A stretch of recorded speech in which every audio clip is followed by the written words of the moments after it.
Graças a paz, um bom dia, mais um dia precioso na presença do nosso Senhor e Salvador Cristo Jesus.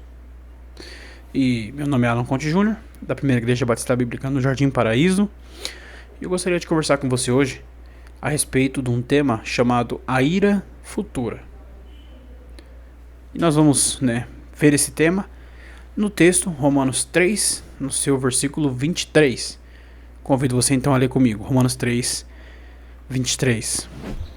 Leamos o que diz então nas Sagradas Escrituras. Romanos 3, 23. Diz o seguinte: pois todos pecaram e destituídos estão da glória de Deus.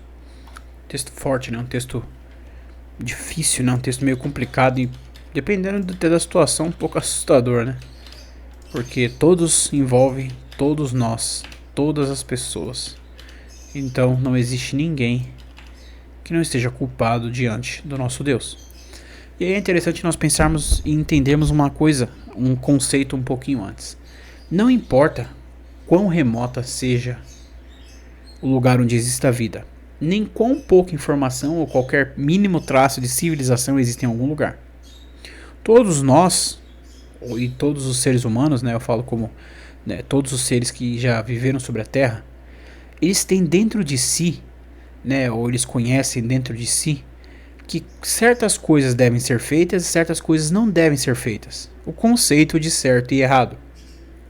Quando nós olhamos para esse verso, nós descobrimos que Deus atribuiu ao homem algo que, entre aspas, foi culpa de outro homem. Ainda que qualquer um de nós que estivéssemos na posição de Adão, com certeza erraríamos igual a ele. Sim, mas foi por culpa de Adão.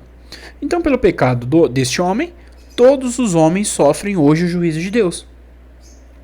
Ainda que tudo tenha acontecido exatamente pelo problema causado no Éden há muitos anos atrás, até hoje, nas tribos mais remotas, é interessante você notar isso, você vai entrar e entender que além deles terem esse conceito de certo e errado que foi adquirido pelo que Adão fez lá no Éden, eles também adoram algum tipo de Deus. Eles não matam, não roubam, e tem a sua lei debaixo de sua hierarquia para que eles convivam como sociedade. E essas coisas elas acontecem somente porque o ser humano tem na sua consciência a certeza de que alguém vai julgar ele. Perceba, e aí eu te convido a meditar justamente nisso, quantas religiões existem no mundo. E todas essas religiões elas têm uma coisa em comum. Elas fazem milhares de sacrifícios de quaisquer tipos que sejam para aplacar a fúria dos deuses que eles servem. Desde sacrifícios de animais de verdade até a exclusão da sociedade contemporânea, que era a questão dos ermitãos, que viviam isolados em cavernas. Os essênios, na época dos fariseus e saduceus, eles viviam em cavernas, tanto que é por causa deles que nós temos o livro de Isaías, praticamente uma cópia do livro de Isaías, ali em perfeito estado, achado na caverna de Qumran, acho que ano de 2019, se eu não estou enganado. O fator da questão aqui não é que todas as religiões vão levar até a salvação, até porque essa é a coisa mais mentirosa e ridícula já dita por um homem, visto que só existe um caminho, uma vida e uma salvação, e esse é Jesus Cristo. Mas sim que todos esses homens que praticam qualquer tipo de religião que não seja o cristianismo, eles entendem que estão sob a ira de um Deus e que esse Deus vai julgar a todos. Então buscam de qualquer forma acalmar essa ira. E aqui é interessante que eu vou citar algumas coisas que as pessoas fazem achando, tentando amenizar o peso na consciência. Alguns caridade, outros seguem uma religião qualquer, como eu já mencionei. Alguns cuidam dos animais, às vezes até melhor que os seres humanos. E tudo isso tem o mesmo efeito. Não servem de nada.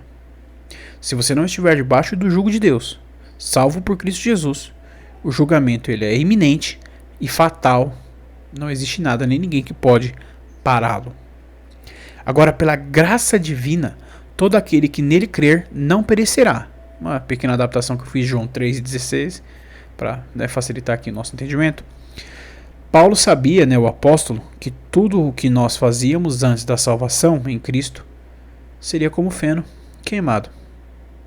Mas pela graça de Deus, ele veio alertar a nós, movido pelo Espírito Santo de Deus, na escrita dessa epístola aos Romanos,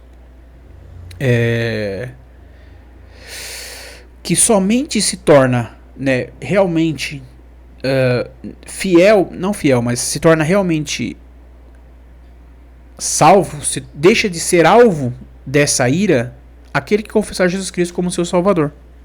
Não é a circuncisão, não são as leis, nem os profetas, nem a caridade, nem obras, nem os nem ajudar os animais, nem qualquer outra coisa, né, feita pelas nossas mãos, como as obras, né, que vamos ser salvos. É somente a fé em Cristo Jesus, o Salvador, que pode te livrar desta ira futura, divina, implacável e imparável, perdão.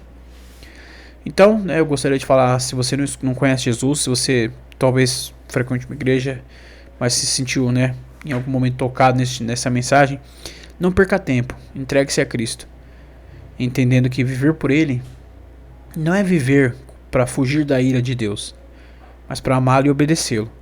Porque se você achar que só porque vai fugir da ira de Deus você se entrega a Jesus, Ele não vai te aceitar. Então, você só vai achar descanso debaixo da sombra do Onipotente, tendo a certeza da sua salvação em Cristo Jesus, sabendo que Ele conhece os corações, esquadrinha os corações, e somente Ele pode te dar salvação dessa ira divina e eterna que vem julgar os homens, porque Deus não é homem para que minta, nem filho do homem para que se esqueça. Então pode ter certeza que Ele virá julgar a humanidade. Amém? Vamos orar para encerrar esse vídeo. Santo Deus, Pai eterno, Deus de misericórdia, poder e graça, eu te louvo por tudo. Peço que o Senhor nos abençoe, que o Senhor nos dê sabedoria, que possamos, ó Deus, viver para te agradar e levar essa mensagem, ó Deus, de salvação a outros, para que eles entendam que o Senhor é justo, julgará a humanidade, e todo aquele que não crer no teu Filho amado será julgado como réu do inferno, e o Senhor, pela tua misericórdia e graça, salvará aqueles que um dia confessaram Cristo com a sua boca e com sua vida. Eu te louvo por tudo, abençoa a todos que nos escutam, que esse vídeo chegue até uma pessoa que precisa ouvir, né, da tua palavra, e que seja feito o teu querer, Pai querido. Eu te agradeço por ser tão bom, ainda que eu não mereça nada. Por Jesus. Amém. É isso aí. Agradeço você por ter nos acompanhado até aqui. Que Deus te abençoe, guarde sua vida, seus projetos, seus planos sejam todos abençoados por Ele.